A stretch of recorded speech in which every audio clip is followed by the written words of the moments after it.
ಸ್ನೇಹಿತರೆ, ಎಲ್ರಿಗೂ ನಮಸ್ಕಾರ. ಎಲ್ಲರಿಗೂ ನನ್ನ ಚಾನಲ್ಗೆ ಸ್ವಾಗತ. ಇವತ್ತಿನ ಈ ಒಂದು ವಿಡಿಯೋ ಹನುಮಾನ್ ಚಾಲೀಸದ ಮಹಿಮೆಯ ಬಗ್ಗೆ ನನ್ನ ಮಾತುಗಳಲ್ಲಿ ಕೆಲವೊಂದು ಮಾಹಿತಿಯನ್ನ ನಿಮ್ಮೊಂದಿಗೆ ನಾನು ಶೇರ್ ಮಾಡ್ಕೊಳ್ತಾ ಇದ್ದೀನಿ.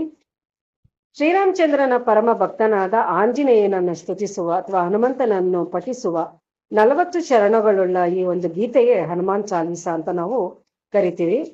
ಇದನ್ನ ಪರಮ ಭಕ್ತರಾಗಿದ್ದ ಶ್ರೀರಾಮಚಂದ್ರನ ಪರಮ ಭಕ್ತರಾಗಿದ್ದ ಸಂತ ಪಟ್ಟವನ್ನು ಪಡೆದ ಕವಿ ಗೋಸ್ವಾಮಿ ತುಳಸಿದಾಸರು ಈ ಒಂದು ಹನುಮಾನ್ ಚಾಲೀಸವನ್ನು ರಚಿಸಿದವರು. ಇವರನ್ನು ವಾಲ್ಮೀಕಿ ಅವತಾರ ಅಂತಾನೆ ನಾವು ಹೇಳ್ತೀವಿ. ಇದರಲ್ಲಿ 40 ಪದ್ಯದ ಚರಣಗಳಿರೋದ್ರಿಂದ ಇದನ್ನು ಚಾಲೀಸ ಅಂತ ನಾವು ಕರಿತೀವಿ. ಈ ಹನುಮಾನ್ ಚಾಲೀಸದ ರಚನೆಯ ಬಗ್ಗೆ ಅನೇಕ ಕಥೆಗಳಿದೆ.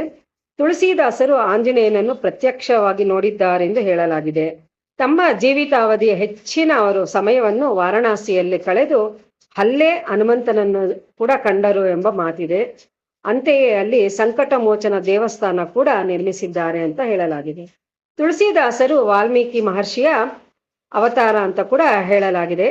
ಹರಿದ್ವಾರದಲ್ಲಿ ಕುಂಭಮೇಳ ನಡೆಯುವ ಸಂದರ್ಭದಲ್ಲಿ ತುಳಸಿದಾಸರು ಸಮಾಧಿ ಸ್ಥಿತಿಯಲ್ಲಿ ಇದನ್ನು ರಚಿಸಿದರೆಂದು ಹೇಳಲಾಗಿದೆ. ಹಿಂದೂಗಳಿಗೆ ಈ ಆಧುನಿಕ ಕಾಲದಲ್ಲಿ ಕೂಡ ಹನುಮಾನ್ ಚಾಲೀಸ ಅತ್ಯಂತ ಹೆಚ್ಚು ಜನಪ್ರಿಯತೆಯನ್ನು ಪಡೆದಿದೆ.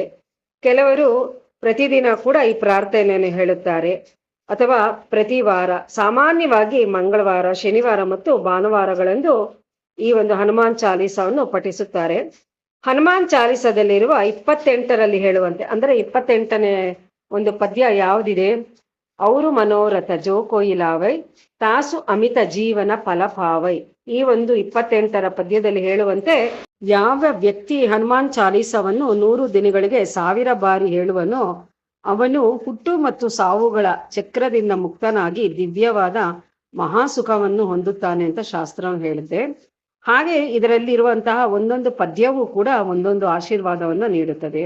ಅದು ನಮ್ಮ ಒಂದು ಭಕ್ತಿ ಮತ್ತು ಶ್ರದ್ಧೆಯ ಮೇಲೆ ಅವಲಂಬಿತವಾಗಿ ಆ ಪ್ರತಿಫಲವನ್ನು ನಾವು ಪಡಿತೀವಿ. ಸ್ನೇಹಿತರೆ, ಶಾಸ್ತ್ರ ಪುರಾಣಗಳ ಪ್ರಕಾರ ಹನುಮಾನ್ ಚಾಲೀಸವನ್ನು ದಿನಕ್ಕೆ 100 ಬಾರಿ ಪಠಿಸಬೇಕು ಅಂತ ಶಾಸ್ತ್ರ ಹೇಳುತ್ತೆ. ಆದರೆ ನಮ್ಮ ಬಳಿ ಸಮಯ ಅಭಾವವಿರೋದ್ರಿಂದ ದಿನಕ್ಕೆ ಕನಿಷ್ಠ ಪಕ್ಷ 7 ಬಾರಿ ಆಗಿರ್ಬೋದು, 11 ಬಾರಿ ಆಗಿರ್ಬೋದು, ಅಥವಾ 21 ಬಾರಿ ಆದ್ರೂ ಪಠಿಸ್ಬೇಕು ಅಂತ ಹೇಳುತ್ತೆ. ಇದನ್ನು ಪಠಿಸುವ ಮೊದಲು ನಾವು ಗಣೇಶನನ್ನು ಅಂದ್ರೆ ಗಣಪತಿಯನ್ನು ಮತ್ತು ಶ್ರೀರಾಮಚಂದ್ರನನ್ನು ಮನದಲ್ಲಿ ಭಕ್ತಿ ಮನೋಭಾವದಿಂದ ನೆನೆದು ನಾವು ಈ ಹನುಮಾನ್ ಚಾಲೀಸವನ್ನು ಪಠಿಸಬೇಕು ಅಂತ ಶಾಸ್ತ್ರ ಹೇಳುತ್ತೆ. ಹಾಗೆ ಮತ್ತೆ ಯಾವ ಒಂದು ಸಂದರ್ಭದಲ್ಲಿ ನಾವು ಇದನ್ನ ಪಠಿಸ್ಬೋದು ಅಂತ ಹೇಳಿದ್ರೆ, ಬೆಳಿಗ್ಗೆ ಮತ್ತು ಸಂಜೆ ದೇವರ ಭಜನೆ ಮಾಡುವಂತೆ ಈ ಹನುಮಾನ್ ಚಾಲೀಸವನ್ನು ಪಠಿಸ್ಬೋದು. ಹಾಗೆ ಕೆಲವರು ಏನ್ ಮಾಡ್ತಾರೆ, ಮಲಗೋದಕ್ಕೂ ಮುಂಚೆ ಇದನ್ನ ಪಠಿಸ್ತಾರೆ. ಹಾಗೆ ಯಾವೊಬ್ಬ ಮನುಷ್ಯ ಶನಿಗ್ರಹದ ಪ್ರಭಾವದಿಂದ ಕಷ್ಟದಿಂದ ನರಳ್ತಾ ಇರ್ತಾನೋ ಅವನು ಪ್ರತಿ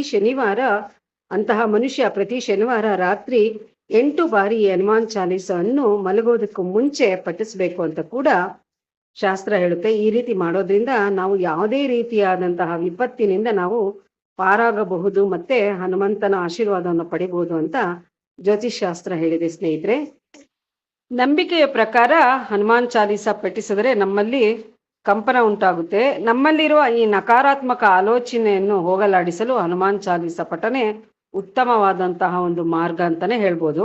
ಹಾಗೆ ಯಾವುದೇ ರೀತಿಯಾದಂತಹ ನಕಾರಾತ್ಮಕ ದುಷ್ಟಶಕ್ತಿಗಳೇನಿರುತ್ತೆ ಅದು ಕೂಡ ಈ ಒಂದು ಹನುಮಾನ್ ಚಾಲೀಸವನ್ನು ಪಠಿಸೋದ್ರಿಂದ ಅಥವಾ ಕೇಳೋದ್ರಿಂದ ಕೂಡ ನಾಶ ಆಗುತ್ತೆ.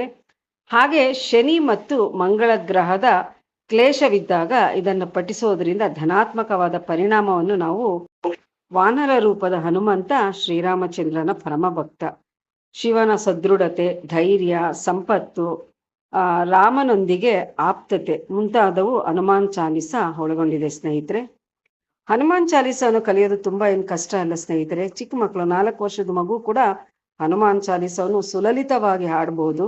ಈ ಒಂದು ವಿಡಿಯೋ ತಿಳ್ಕೊಂಡ್ರಲ್ಲ, ಹನುಮಾನ್ ಚಾಲೀಸದ ಬಗ್ಗೆ ಆಗಿತ್ತು. ಇದು ನಿಮಗೆ ಇಷ್ಟ ಆಗಬಹುದು ಅಂತ ನಾನು ತಿಳ್ಕೊಂಡಿದ್ದೀನಿ. ಇಷ್ಟ ಆಗಿದ್ದಲ್ಲಿ ಈ ವಿಡಿಯೋವನ್ನು ಲೈಕ್ ಮಾಡಿ, ಶೇರ್ ಮಾಡಿ, ಹಾಗೆ ಕಮೆಂಟ್ ಮಾಡಿ. ಹಾಗೆ ಮುಂದಿನ ವಿಡಿಯೋದಲ್ಲಿ ಇನ್ನೊಂದು ಮಾಹಿತಿಯೊಂದಿಗೆ ನಿಮ್ಮನ್ನು ಭೇಟಿ ಆಗ್ತೀನಿ. ಅಲ್ಲಿವರೆಗೂ ಎಲ್ರಿಗೂ ನಮಸ್ಕಾರ.